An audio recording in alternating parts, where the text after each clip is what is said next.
morning, everybody. How are you? What's going on? Good morning. I almost forgot to say hi. I was grooving. Yeah. We are getting a bit of a exciting stuff. We are getting a bit of a late start to today because today for me was trunk drop off at camp. How did it go? Drop off went great. They did milk us for another $600, $300 each kid. $300 for each kid for trip days. They have 3 trip days each. Of course. Oh yeah, of course. Right? So they need cash. So they're like, "Oh, it's $300 each kid." And I looked at her. I said, like, I wanted to say, "Fuck you. I've written 3 checks to you over the course of the year with commas in them that make me want to vomit." And so we did it because, you know, I didn't have a choice. So we left another chunk of change today, and the trunks that Ethan had no role in packing because, yes, he is still in Japan. And this morning's news said there was an earthquake in Japan. Oh, good. Well, luckily he's in the water. Well, that's the other thing. That's when I shit my pants when I heard that. And then I thought, if this brought about a tsunami, it's okay if he's in a boat, right? I mean, it's being on land when the water pulls out and then crashes over you that it totally sucks to be you. But if you're already on a boat, that's not good. Good? I don't know. He's fine. Pretty sure is that's my answer. not ideal, but I think the worst that could happen, and I could be wrong, is that he'll be really seasick. I could deal with it. I mean, what do I care? Yeah, I could deal with him being really seasick as long as he's really still alive. I'm sure he's still alive, just seasick as hell. I mean, because I was on a cruise right after Hurricane Katrina. It was my first honeymoon, I believe, and I was nauseous as hell.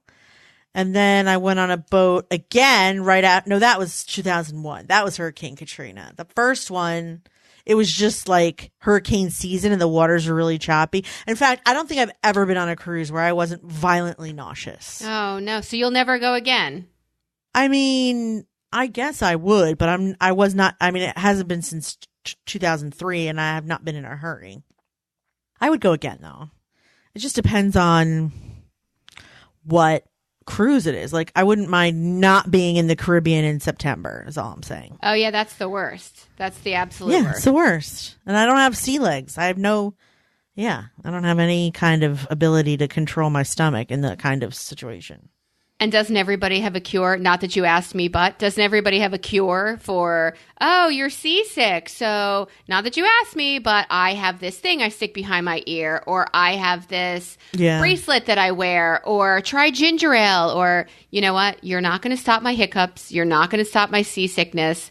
Get the fuck away from me. I'll be fine. The only thing that worked was I got, when you're on a cruise, you can get you can buy like a cup and it can be refillable at any, little stop along the way. And I just had it continuously to the brim with ginger ale and I was just sucking on it constantly.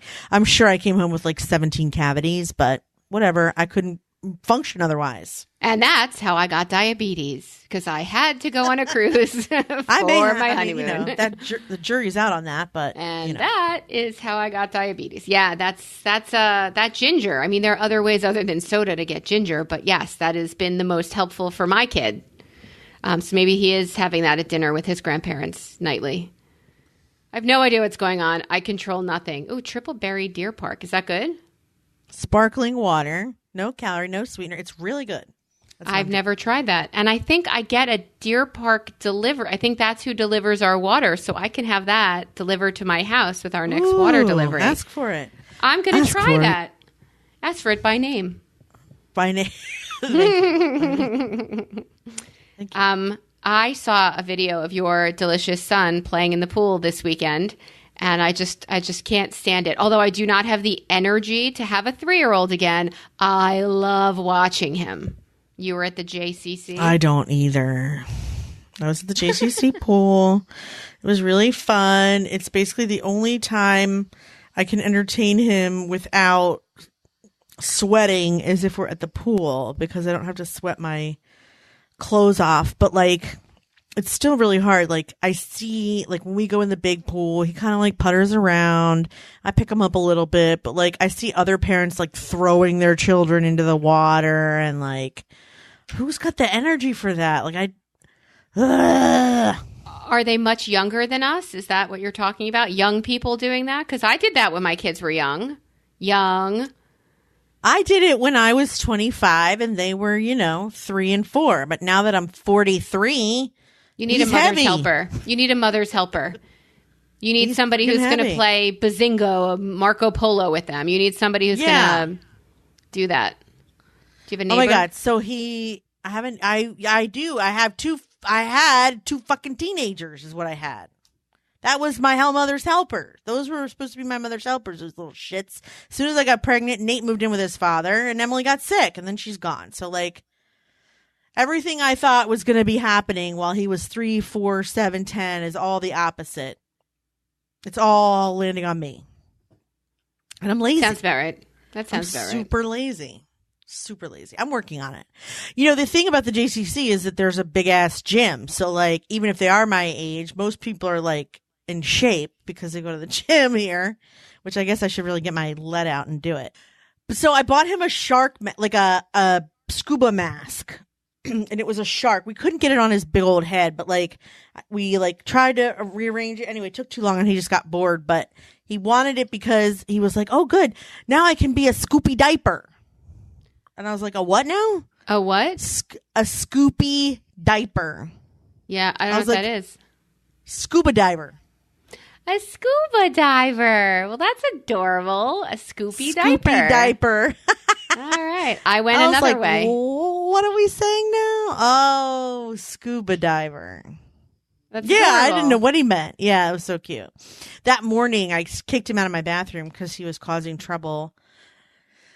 I don't know why, but he gets on these kicks where as soon as I go in to put my contact lenses on, he's got to be pulling on my arm and touching on my makeup and stuff. So I go, Isaac, if you're just going to cause trouble, you're not welcome in my bathroom. Get out of my bathroom. And he goes, but Mom, I want to cause trouble. You stinker. You stinker. I laughed, but I was like, get out. Well, trouble's what's fun for him. So, of course, he wants to cause trouble. That's enjoyable. It gets a reaction. Stuart's the same way. Stuart always says, well, any attention is good attention. I'll take whatever attention you give me. And I'm like, no, I'm yelling at you. I'm stop, go away. He's like, I don't care. You're still paying attention to me. It's sad. It's annoying, It's really because sad. Then I spend 6 hours with him at the pool. Then I come home and he's still up my ass. It's stop stalking me. He's such a stalker, this one. Let's have some downtime, son. Why don't you sit down? Why don't I staple you to the floor in front of the TV? God. 6 hours outside, it's totally legal to slap him up on the couch in front of the TV for an hour and a half, 2 hours, and hope he falls asleep. Yeah. And then put him to bed. He drives me crazy. There's nothing I can do about it. He just drives me up a flippity wall.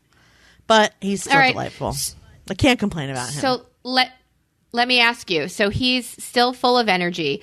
I saw a news story about a mother in Kansas who took her 2 children to a museum. And at the museum, she's holding one of the kids and the other one's kind of all over the place. I don't know to what degree she was parenting, but this kid crawled up a platform and grabbed a hold of a statue, and yanked at it and pulled it off, and they both fell off the podium and the statue shattered. Oh my God. It kind of landed on him and then rolled on, and it shattered. He broke this statue.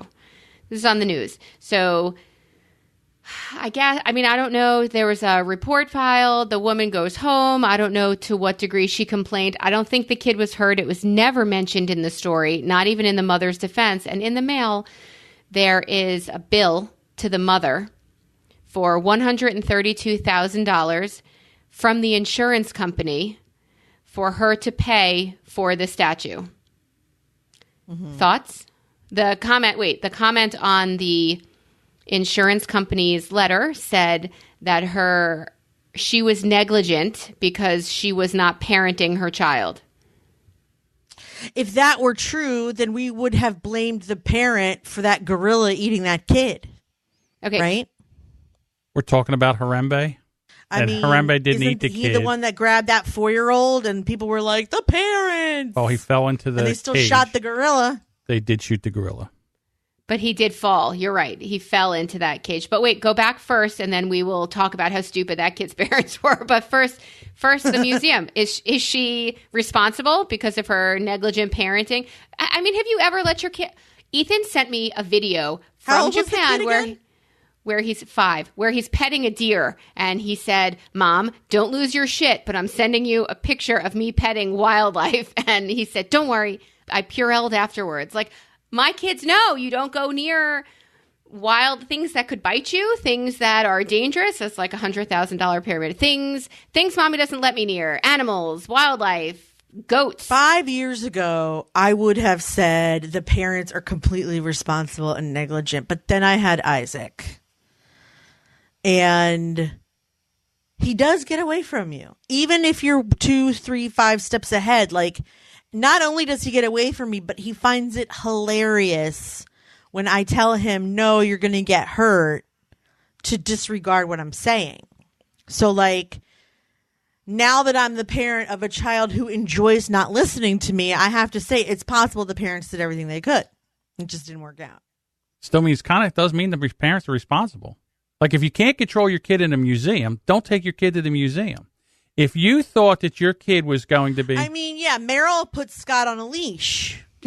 Well, Right. She controlled him. I respect, as much as I'm horrified by the fact that your husband needed to be leashed, I understand if you're going to an airport or an Eagles game where it's crowds of people and you could lose your kid, or it could fall into a gorilla cage. You have to be more responsible. See, that's the thing. My kid, when we go to the zoo, and even if he's 5, regardless of whether or not he wants to, he'll be in a stroller until he can fucking behave himself. Yes, stroller. So why wasn't this kid in a stroller? It's not a leash, but it does kind of keep them from breaking shit. Well, because parents think that they say, well, you know, kids are kids, and meanwhile, this insurance company's going to be out $132,000, and they want to collect. They're a business. They want to, because you didn't control your child. Okay, so as we record this, it's on a Monday. Yesterday was Father's Day. And I was taken out to breakfast to a place in New Jersey, which was called Amy's. And they have like over 200 omelets. And I ate an omelet yesterday the size of a car battery. So I was trying to enjoy my meal. Visual. While I was trying to enjoy my meal, there was one family there that had, I don't know, I would say 3 generations, a grandfather, a father, and then their little minions. And those kids, after they got done eating, they were just running around and banging into things and stuff like that. And the parents were like, you would think that they were at Chuck E. Cheese. Like, they didn't even pay attention to these kids. Meanwhile, they're running around, and you want to stick your foot out and trip one of them. I mean, I know, but John... So I don't want to hear but John. I really don't want to hear but John, because I don't care.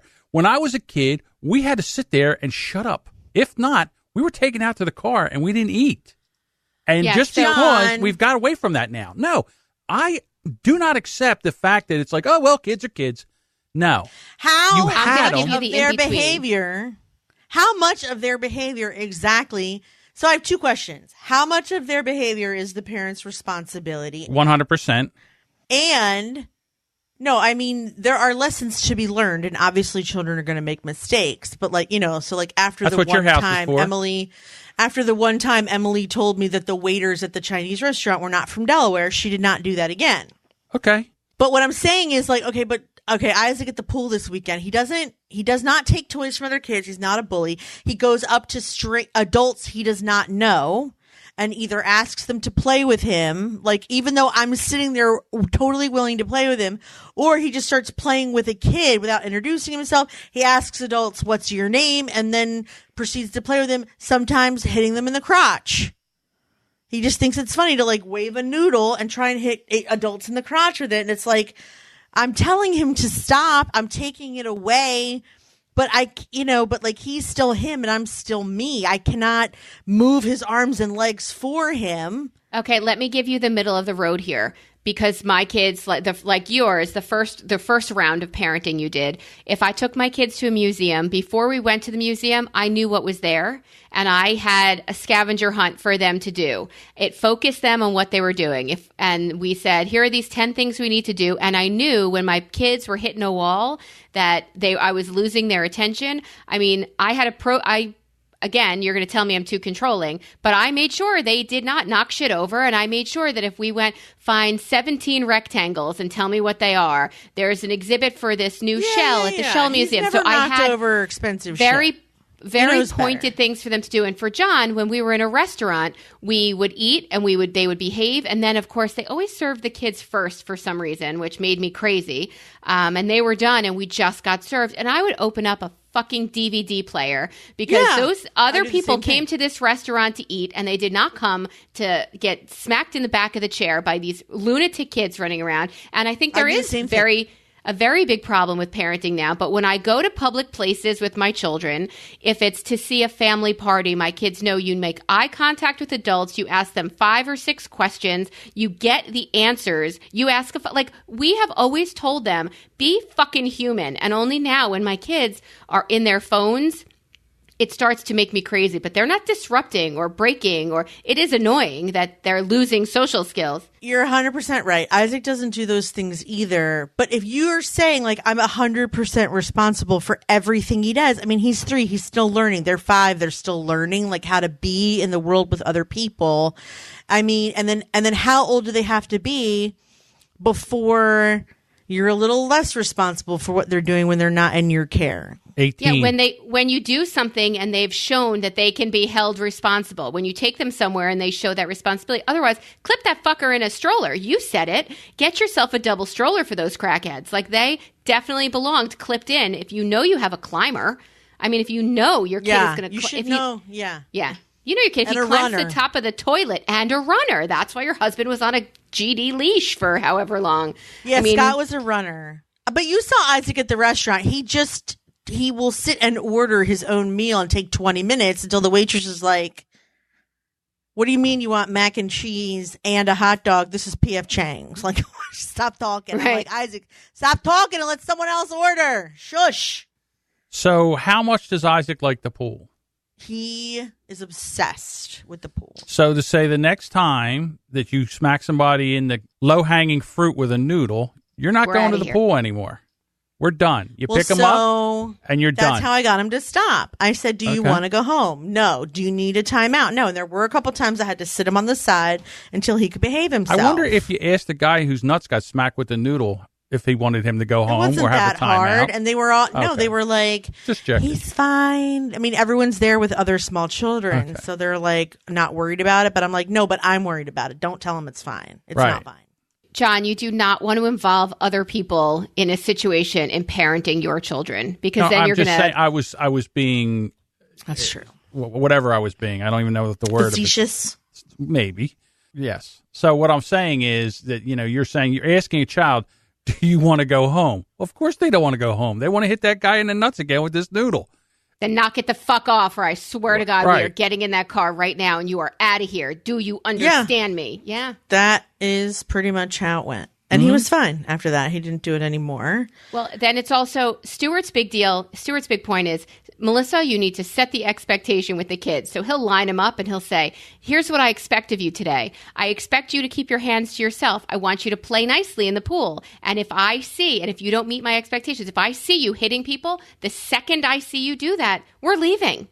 As long as they know. And and this is why you will make fun of me, I still say, look, I know you're going out and we're going to hang out with so-and-so's family. I know their kids are wildly crazy or self-centered or don't share well or whatever the dysfunction is of that family.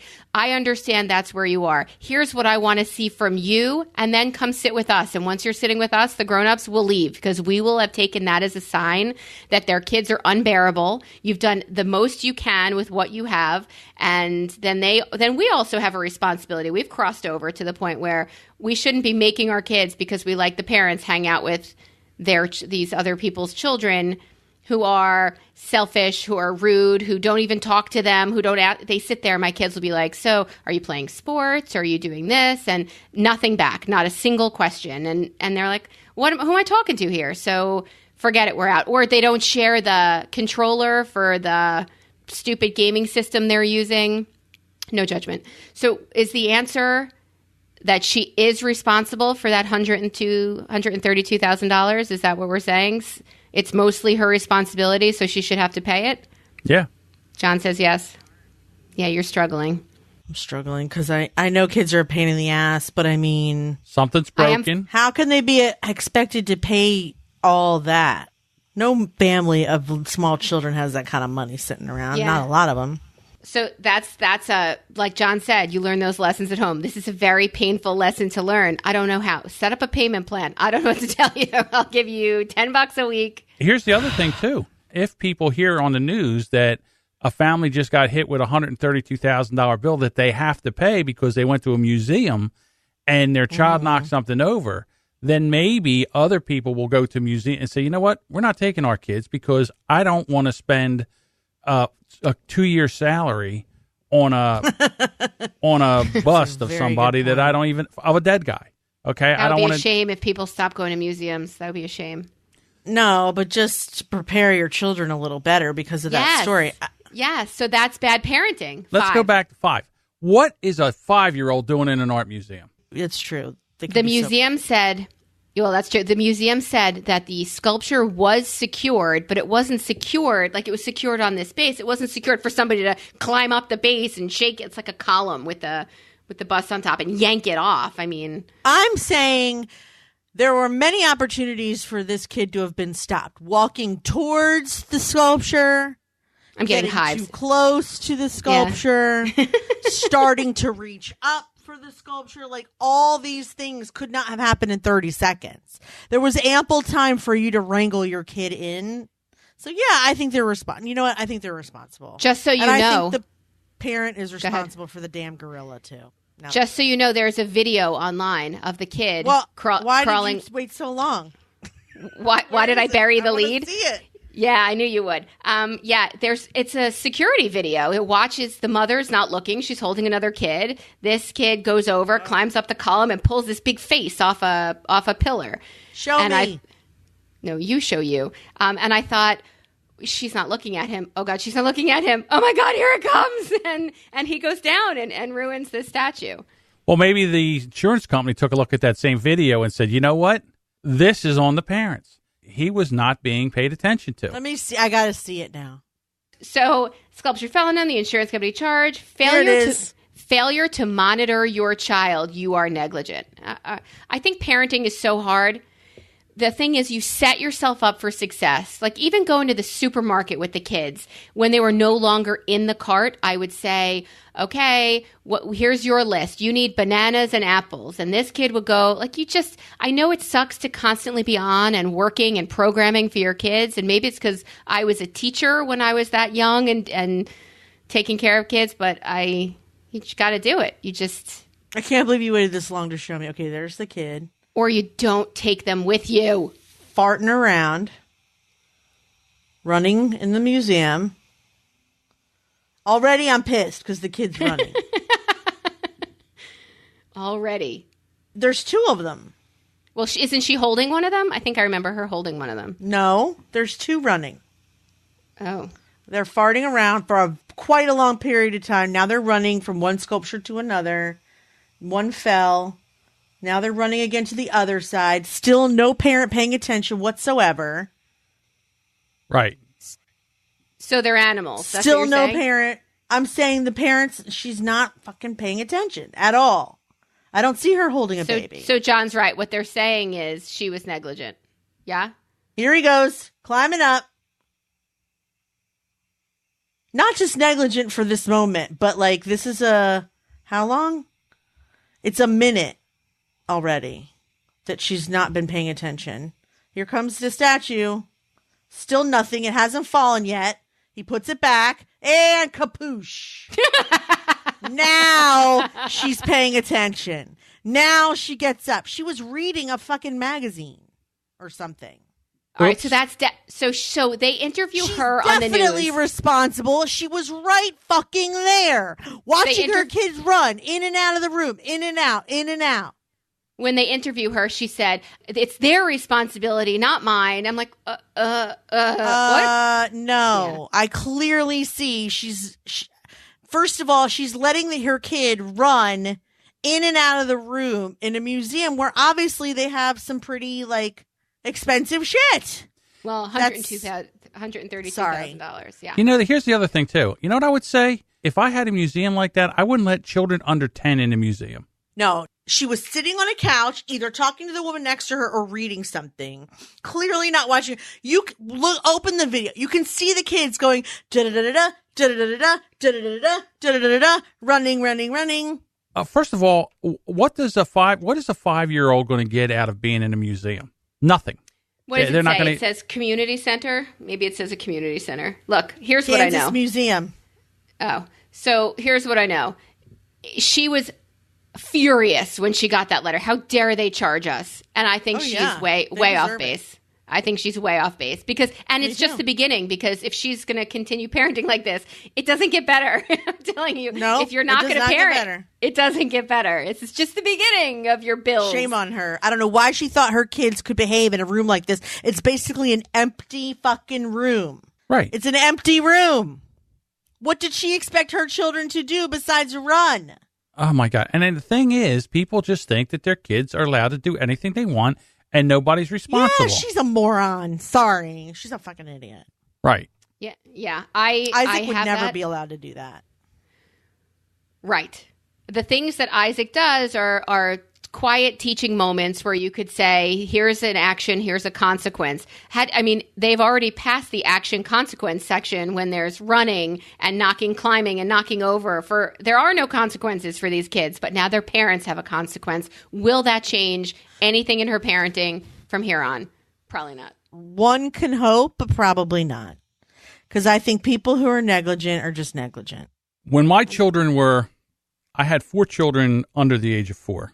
So I guess the youngest ones were like 3. And John used to like to work on our walls like Leroy Newman. All right. He would get a crayon and he would just go crazy on the wall. And I would come home from work and I'm like, wow, now that's a nice piece of art there. And I would say to his mother, oh my God, how did this happen? And she goes, well, I wasn't paying attention. And I said, okay, this is a considerable piece of work here. I mean, several colors, there's texture. This took time. Right. How does this happen? Well, okay. So, got to clean it up and then repaint the wall. This happened several times.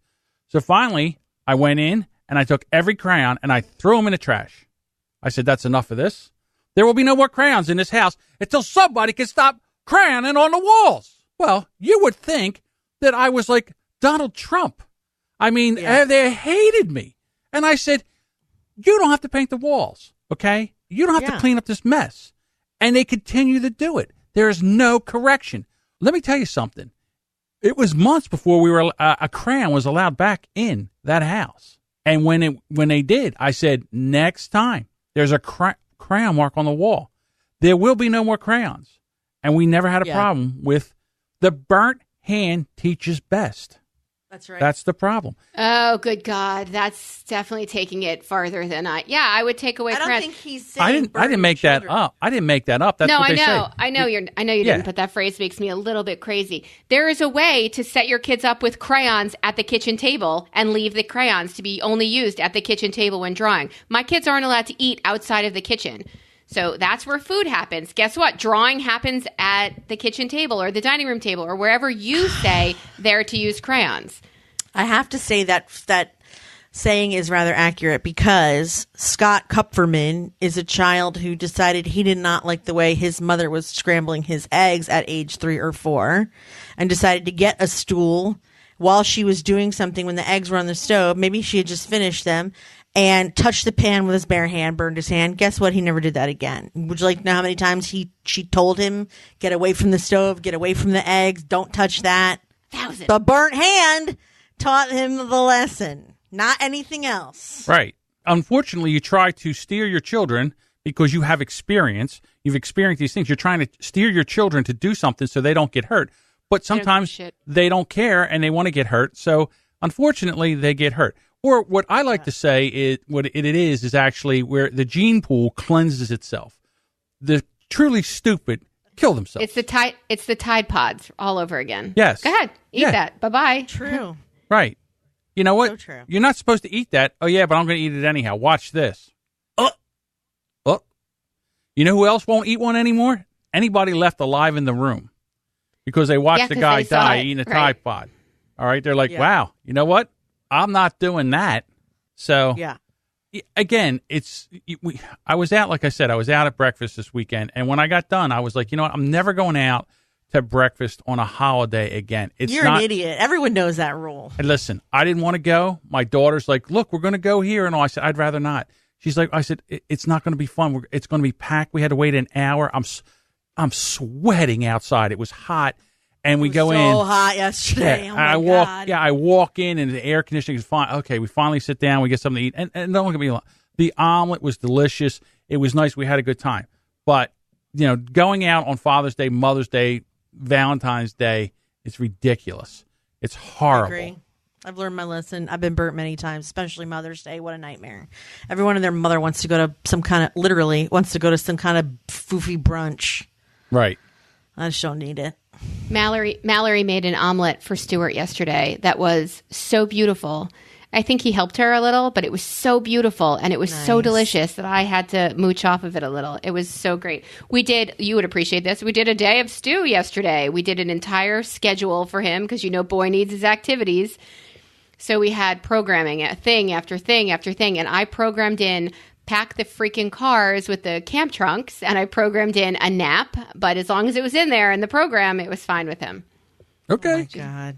I programmed some things. He vetoed all of them. Oh. Today's his first day back to work after, it's probably been like 6 months, maybe 4 to 6 months.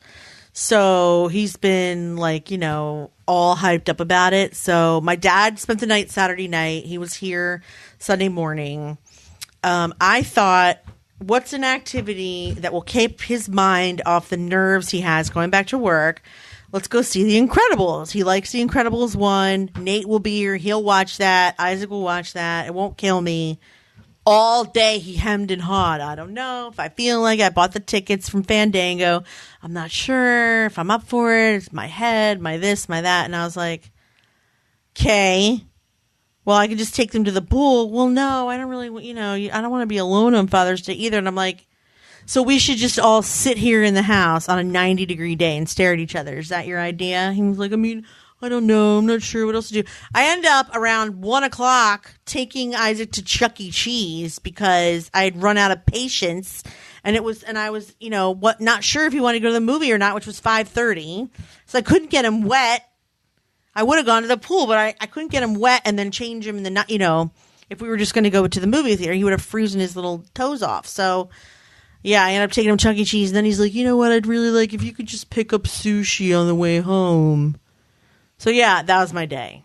Waiting for him to decide and then being pissed when he did. That was pretty much my whole day. I was so annoyed. And he was like, at the end of the day, he's like, I'm sorry that this Father's Day, wasn't what you wanted, but it was the one that I wanted. And I was like, then that's all that matters. It's your day, buddy. I said it's all that matters. I don't care. And I didn't really care. I just wish he would have been forthright because now I have to get a Fandango credit.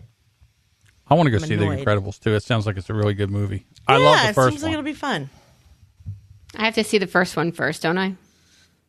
I've only seen I don't even know the end of it. I've seen it a billion times, but just never the end. I don't even know how it ends. I really don't. They saved the day. I've only seen the beginning. I'm assuming. Right. Yeah, they saved the day. They saved the day, yeah. Yeah. I did see Ocean's 8. I saw Ocean's 8. Did I tell you that before? I'm dying to see that. It was cute. Mallory loved it. But I went to a concert Saturday night. I saw a Paul Simon concert. And this is his last hurrah. It's called his final tour called the Homeward Bound Tour. And he must have sung like 27 songs. And it was amazing. His voice is still like butter. He's still so great. Of course. And I was curious to ask both of you, what was the very first concert you've ever seen, and what was the best concert you've ever seen? First and best. I think you can probably guess what my first one was. If not, then that's fine. Mine was Hall & Oates. Oh, I'm jealous. Which was amazing because that was my first experience with live stadium music. It was so great. I can't imagine what your first one would be. I mean, not a small band at an indie club, but like an actual big-ass concert. Yeah, yeah. It is Rush, Roll the Bones. The Roll the Bones tour. So you were a Rush fan before you got married? Oh, yeah. My first boyfriend was a Rush fan also. God, I can't stand Rush. Attracted to him. God, I don't like Rush their either. music's horrible. You should tell that and to then my Scott. second one, I think, and then these are intertwined, so I can't remember which one was the Indigo Girls. Oh, yeah, I've seen them a bunch too. They're great. What about you, John? Bad Company. Bad Company. Desolation Angels tour. And your favorite? Bad Company. Oh, I didn't tell you my favorite. Oh my God, my favorite. That would be hard to pick. I saw Journey about 6 or 7 times. They put on a phenomenal show. I'd have to say one of the Journey concerts. Journey. I saw Journey when it was the guy, not the Asian guy, but the other Steve, not Perry? Steve Perry. Not Steve Perry, the one after him, but not the Asian guy. Oh. It was quite good. I heard that Filipino guy was slamming. I heard he was the best. He's pretty good from what I hear, but I didn't see the Filipino. It was the one before him. All right, so my favorite. Every time I saw them, it was Steve Perry. That's how old I am. I may have a few favorites, I think. I don't know that I can choose. Yeah, Elton John was amazing. Never seen anyone like that. I wish I had. Janet Jackson was really good. Whoops, sorry. Janet Jackson was really... Wait, it's moving without my permission. Hold on. Janet Jackson was really good. And then I saw Lenny Kravitz and Blind Melon at UD, and that was so much fun. I loved it. They Might Be Giants were at the at University of Delaware, and we were at the Stone Balloon for the concert. And then there was a fire drill something, and we all had to leave. Mm-hmm. And I was standing outside with They Might Be Giants, and it was so cool because I was also managing a store across the street from the venue, and I'm like, come in here, I'll get you guys sweatshirts. Like, come over here, don't worry. I remember that come over job. Here. That was so funny. I loved that gig. That was a good gig. Another favorite was Dave Matthews Band. I used to love going to the Dave Matthews Band shows. That was so fun. It was always a nice evening. Like, the weather was always really good. Did you go to the Horde tour, Melissa? Never. It was the Black Crowes, Blues Traveler, Dave Matthews. It was really good. That sounds amazing. It was so amazing. And then I'm trying to think if there's anything else that sticks out. Oh my God, the most recent one, Green Day. That was so much fun. Green Day was awesome in concert. Really? Yes. I would go see them again in a heartbeat. That's it. I'm done. In 1982, I was sleeping over a friend from camp, her house in Queens. And she said her parents went to sleep. And she said, come on, my sibling and their partner are going out. Let's go for a ride. I was like 10. I was 10 years old. We wound up in Central Park at the Simon and Garfunkel concert. Oh. And goodness. If I only knew to appreciate it, I was terrified because there were just seas of people everywhere. Yeah. And I didn't, but I heard amazing music and I smelled a lot of pot. I don't think I knew what it was at the time. But we were out, and I just thought, I wonder if I'm ever going to get home, which is also coincidentally how I felt at your wedding, because we wound up going, Crit and I, somehow we got a ride and dropped off, but we didn't know where her friend lived. We didn't know how we were getting home. So some of the best times I've had have been mysteries on if or how or if I'm ever going to get home. That's very true. So that was, but I wish I really appreciated it because I've seen them, Simon and Garfunkel and Paul Simon, about 20 times now, and I'm sad that the tour is over, and when we're done recording, I'm going to look up when he's going to be at the theater at Madison Square Garden, and I'll probably go to New York and watch one more of his shows on this tour.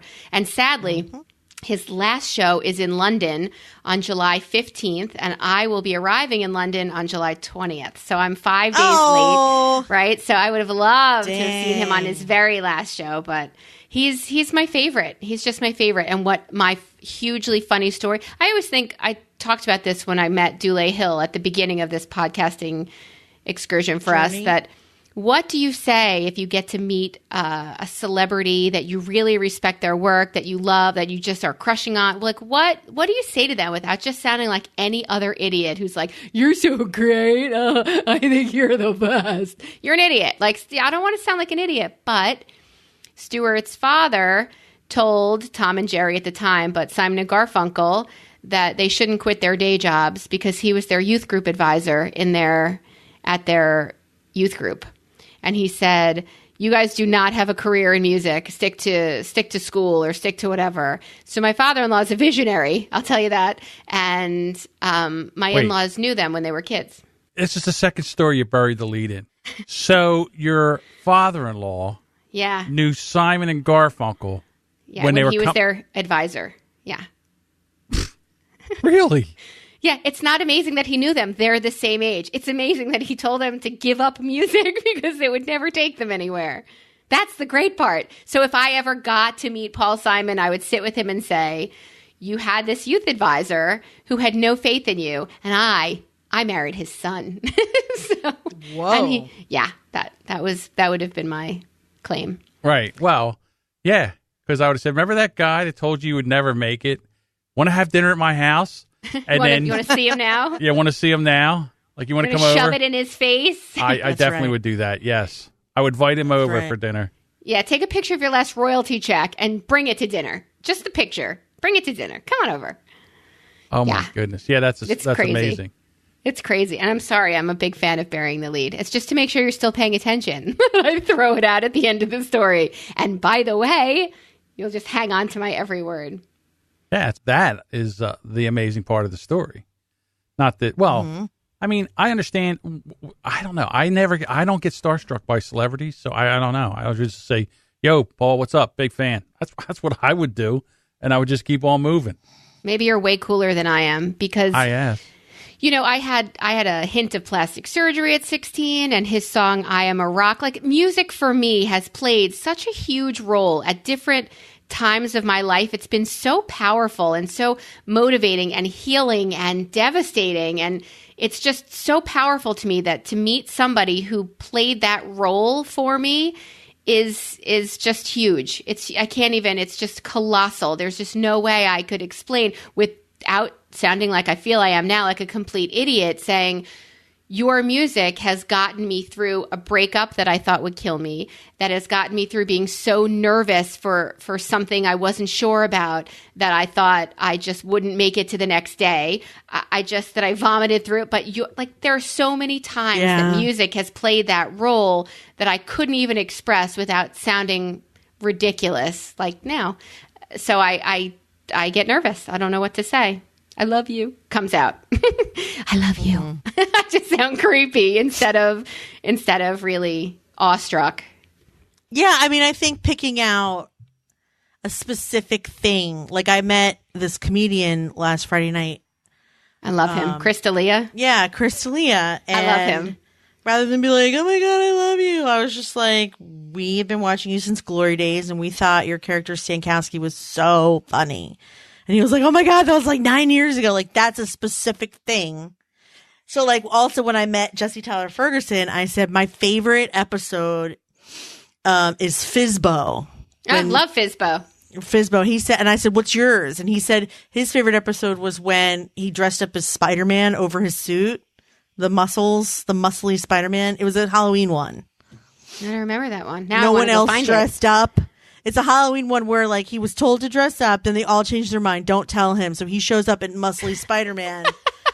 No one else is dressed up, so he threw a suit on. He stays in the bathroom, then throws a suit on over the Spider-Man. Now he's like muscly Mitchell. It was really funny. Yeah, because everybody's suit would fit over a muscly costume. No way. It looked ridiculous. That's the point. It was ridiculous. That's hilarious. I love that show. You know, it's funny. Here's the thing. Well, I saw Chris D'Elia on the show with Whitney Cummings when he was her I love boyfriend. that show. They did that live the whole second half. I like that show. I like that show. Okay, then he did that stupid show with the Undateable, and it annoyed me. I couldn't stand that show. And it was live, though. That's the one I was talking about. I loved that one because it was funny, and the bare naked ladies were on it. Like, it was great. I was just always expecting something to get fucked up. It was very exciting. Yeah. Okay. So then I started following him on social media, and I was like, I had to stop. I had to unfollow him. Where Whitney Cummings, I'm not really crazy about her comedy, but that was a funny show too. Right, but I think that she's amazing to follow on social media, and I don't know why. Is she? Is she funny, like on Instagram? Well, I don't know if it's funny, but she's interesting. She has interesting takes on things. She does things. She's a big fan. She has like horses and stuff, but it's funny. Maybe it's because she's neurotic and I'm neurotic, and she has stuff that she says that actually touches me. I'm like, oh yeah, I get that. You probably would not. Super neurotic. Mm-hmm. It resonates with you. You get her on a deeper level. Yes, I think so. I liked it when she was dating Peter Berg. I miss him. I miss them. I liked both of those shows that you mentioned that you didn't like. Undateable, I thought was great. I loved that it was live. I waited Always for exciting. I waited for shit to go sideways. I love that they had a live band that was playing in there. Same. I love that as a Howard Stern fan, they had a flat Ronnie that they would prop up in the audience. Same. And I loved all of it. And then when it was gone, Me too. I get really attached. And then when they're gone, I get sad that I have to get other shows a chance. I like what I like. Leave me alone. I never said you shouldn't like what you like. I just said I don't like it. It wasn't at you. Who was telling you not to like it? Yeah, no. No, but they're taking it away. I know. No, I don't like that. I know. I agree. I want you to keep my shows. I've gotten invested in so many shows that have not stuck around, and it makes me furiously angry. It's not fair. They're like, only 1 million people are watching it. It's like, yeah, but that's 1 million people watching it. Like, what the frig? Yeah, we just talked about the Mick. We're like, oh, I love that show, The Mick, canceled. Like, you're kidding me. They just put one of the characters in a coma, and I want to see what happens with that crazy family, and now it's over. It's done. They don't care about me. I saw the David Letterman with Howard Stern when Howard Stern came out. Yeah. A really good show, really good interview. It was nice to see Howard in that kind of, I guess. And, it's funny. I think in that show, he said something that, because I kind of said that I wasn't a fan of the show anymore. And he's right. He's like, you know what? I'm just being me. And he's 67 now? 64. 64. He's 64 Howard? now? Yeah. Yep. So, are you sure? I think he's 67. No, I just heard him this morning on his show. He's 64. He was talking to Dennis Rodman. He's 64. Oh, and you're right. Right. Yeah. He addressed, John just talked about it. I saw it yesterday. And he addressed everything you said, John. I was wondering if you saw his show. Really? Go ahead. Yeah, so he said, look, I'm 64 years old now, and what I did at 64 and 44 are I'm a totally different guy at 64, at 44. And I'm like, okay, I get it. But you know what? Then change the whole show. Don't have those minions running in and out, being unfunny. With the reason why he has the minions is because they're the ones that are the same age as the people listening, not him. If it was just him, it would be about aches and pains and farting all day. Like, he's 65 years old. He's 64 years old. And having wet pants after you pee, all of his urine drops. Like, we would hear 64-year-old problems. Like, a 44-year-old was, like, hip and whatever. And, like, that's what Richard, not Ronnie, but that's what Richard and JD, that's what they all bring to the table, is the fact that, like, that's the age of their audience still. Like, my father doesn't listen to Howard Stern. They're the same age. Holy cow. And you want to hear... could still suck it. I hate You Sal. want to hear a train wreck. You ought to listen to Stutter and John's podcast. Holy.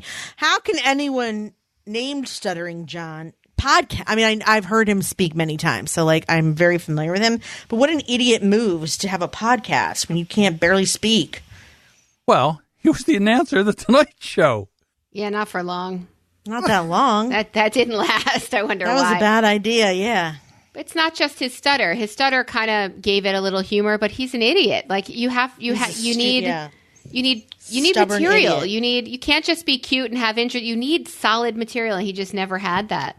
Yeah, Howard was funny. his material. Howard gave him a platform to be himself because Howard brought out, but no, that didn't last. I would never listen to his podcast unless you told me that it was great.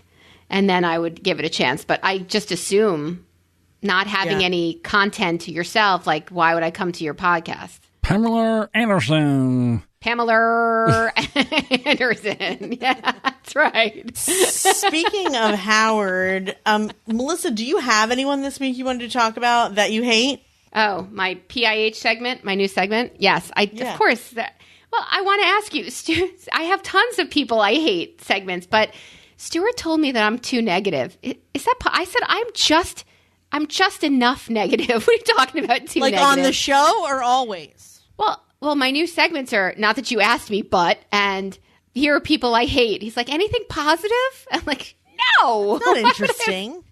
I don't have anything positive. Yes, I have people I hate. That doesn't make interesting radio, or you know what I mean? I thought the ladies, the kid that broke the statue, I thought that was part of the people I hate. That's not? Oh, parents who don't parent their kids? Yeah, that's exactly one. That's exactly one, yes. But I was really just asking, should she pay? Thinking to myself, yes, she should pay. She wasn't watching her kid. You should definitely pay. You brought that kid here. But I wanted to know your opinion. People I hate. How about people who take their shoes off everywhere? Like on the airplane I was just sitting on, and then start playing with their feet and then pass you your cup of whatever you got to drink. What? Wait a minute. All right. Socks on or just bare feet, hairy toes? Bare feet, sandals on the plane, crisscrossy legs, hand holding your feet while you're sitting down, and then the tray comes by and they say, would you like something to drink? And you say, yeah, I'd like a ginger ale or a water, or I don't know if you're going to hand me that. And then they take that foot hand that they were just holding and they pass. Could you leave your fucking shoes on for 2 hours and 23 minutes, please? I did not realize you needed to let the dogs out. I do sometimes take my shoes off, but I don't touch my feet. Hey, Toe Jam, take your hand off my soda. I'm like, no, thank you. I do not want that cup. What do you say? And you were stuck next to them. You were stuck with you just whatever. Take it and pray for death. See, I would turn to him halfway through the flight. I would turn to him and say, I bet every sandwich you eat tastes like feet. Ugh. Christ. What is that? Thanks for this cup. I hope we crash. I cannot possibly. Yeah. I mean, you pull out your own little Purell and cover yourself from head to toe. I don't have that anymore, but I used to carry it when my kids were little. Now I figure you could use whatever. Yeah, that's gross. It's just gross. People are fucking gross. I have another one. I've got lots of them. I hate most people. This is the easiest segment to write. It writes itself. It does write itself. I was thinking about, oh my God, I almost stole it from my show. It's amazing. And then the other thing is, the people I hate is people that do things for them when they think they're doing things for you. Like, in other words, I don't want to go to breakfast at a diner on Father's Day. I have no interest in any of that. I mean, you want to take me to breakfast for Father's Day sometime during the week or something, on a weekend, it's not going to be crazy like that. I'm okay.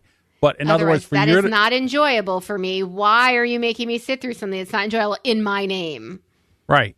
If you want to do something for me, ask me and I'll tell you. Okay. Don't do things for you. And then if you turn them down, they're like, well, yeah, I tried to do this for him. I tried to do that for him. Not one thing that I would like, but I'm the asshole. You're not. I wasn't angry at Scott for... I wasn't talking about you. I was talking about my stepdaughter. I heard everything you said, but I'm just saying, I agree with you.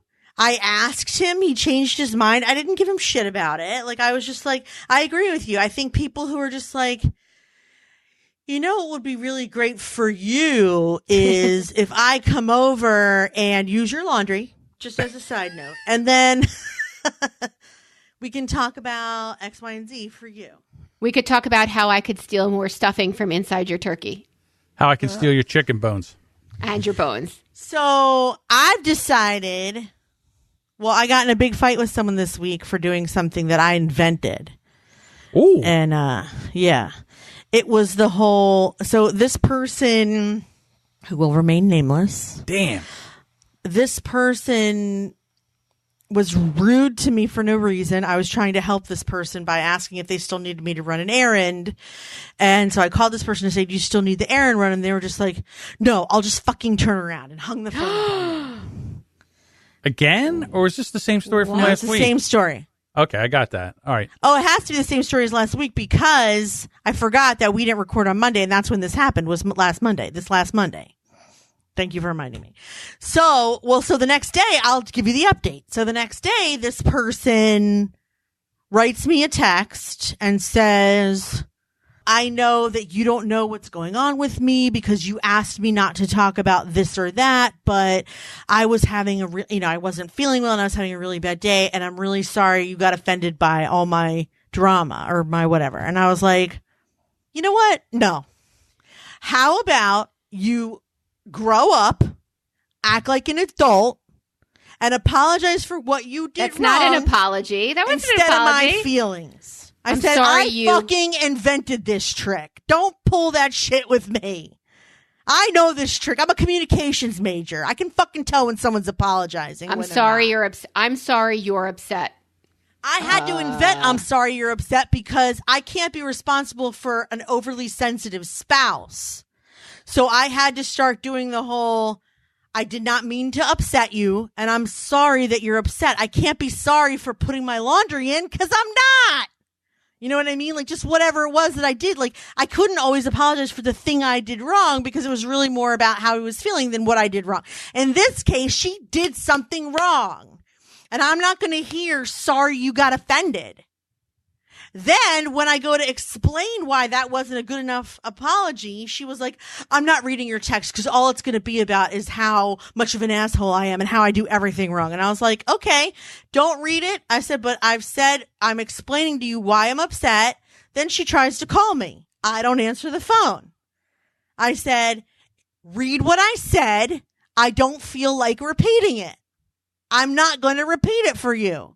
My thumbs work very hard putting that down for you. Please do not. I said, no, but it's not just that. I said, plus, that's just an opportunity for you to hang up on me. I know that trick as well.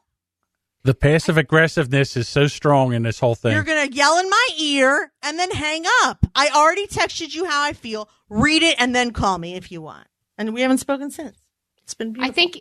I think what's crazy is the only people you still need to deal with this bullshit with are family members, and that's even something I don't feel like I still need to deal with. But there are so few people that you really need to take this shit that from. I still have to deal with it. And then when other people ask me, like, what are you going to do at family events? I'm like, I'm sure I'll either ignore this person or be civil. Well, what about if this person babysits for you a lot? Or what about if this person is in your life for this or that? I'm like, listen, I have friends. I'm not worried about it. I have, I have something coming up where I need a babysitter for a longer period of time. My father said he would be happy to come up. Case closed. I do feel like there's a real apology coming because... You would hope so, but maybe not. This person did not talk to her own parent for 3 years. And I can't tell you how many times I said to her, you better offer a true apology. I said, for the way that you behaved in the car this day. I said, you were out of line. He and I were trying to, I said, I was in the car when the rift happened. So I was like, I was there. You were out of line. Have you said you were sorry? Well, I wished him happy birthday, and I'm like, that's not an apology. And I'll tell you something, I'm on the verge too, where it's like, even if there is a true apology, I don't really want this person in my life as often, because this is also another kind of person I hate. Someone who is so busy talking about their drama that it's just constant word vomit in your direction. Like, you're only there to hear drama. You're not there to provide friendship. Maybe advice, since that's the whole thing. But like, it's mostly like just constant update on every little thing that's going on with that person. And then consequently, they don't know anything that's going on with you, nor do they care. I don't want friends like that either. I don't care about that. Yeah, they're called family, but okay, that's true. You don't need friends like that. This person, I asked specifically not to tell me about daughter drama, because I was like, it's making me relive it. I don't want to. So the day we got in an argument, that was thrown in my face.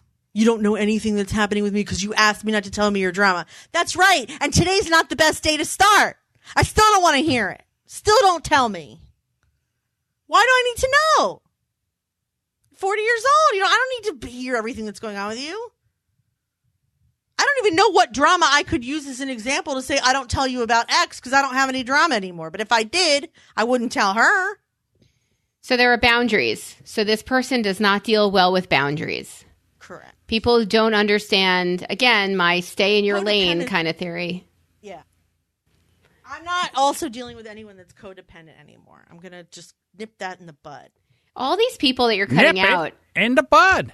All these people you're cutting out are family members. Like, there's nobody in the world who, I guess for me, I'm not related they would be. To them. I know, but for me, they would be family. I don't have any of those relationships anymore. I don't have any of that drama anymore. What are you saying? Because you cut out your family? No, I probably don't have any friends. I have some friends, and I just don't get that kind of drama. So when we do eventually wind up going out for a meal, I want to hear everything. Like, there's no kid drama. I want to hear everything. So I've shaved like at the Mediterranean snack bar in Huntington, New York, the big thing of lamb that's hanging there that they shave off of for your gyro. I am just shaving that big flank of meat. I am just shaving away at all of these people. Here's the equivalent. What if you and I, the three of us, started this podcast, and then every time Isaac pissed me off, I texted you guys about it? Or every time Scott was not going to go out to dinner because he didn't feel well, I texted you about it and complained about it. Or every time I feel fat, I text you guys and complain about it. That's what I'm dealing with. Like, every single time, multiple times a day. Now that we have this podcast and we're best friends, you get to hear about every time my kid doesn't listen and my husband doesn't want to leave the house. Those are my two big things that bother me, right? My kid doesn't listen and my husband has a hard time leaving the house. So it's hard. First of all, it's not really drama. But if all I did was complain, period, wouldn't you be like, we are done here? You get nothing out of that friendship. Please tell me something you do in your day that gives you joy. Please tell me I don't have to talk to you and think this is the most miserable human that has ever lived. I never get it. She can't even pick up takeout without complaining about how it was like fucking packaged. Nothing is sufficient. Nothing. The job is terrible. The money is terrible. The boys are terrible. The daughter is terrible. The house is terrible. Everything is terrible. I do have a friend who's super negative like that. Are they still your friend? They are, but I see less. I see less of them. Okay. I see less of them because I don't know. I think I told you before. It's one of those, I'm a better parent when I hang out with better parents. I am more positive when I hang out with positive people. Sometimes I'll go home and be like, did you hear that bitch? She's shitting rainbows. But it doesn't kill you to be more positive. So, I mean, there are two tacks you could take. Yeah. I'm done. Get the fuck out of here. Or I'm done with the situation.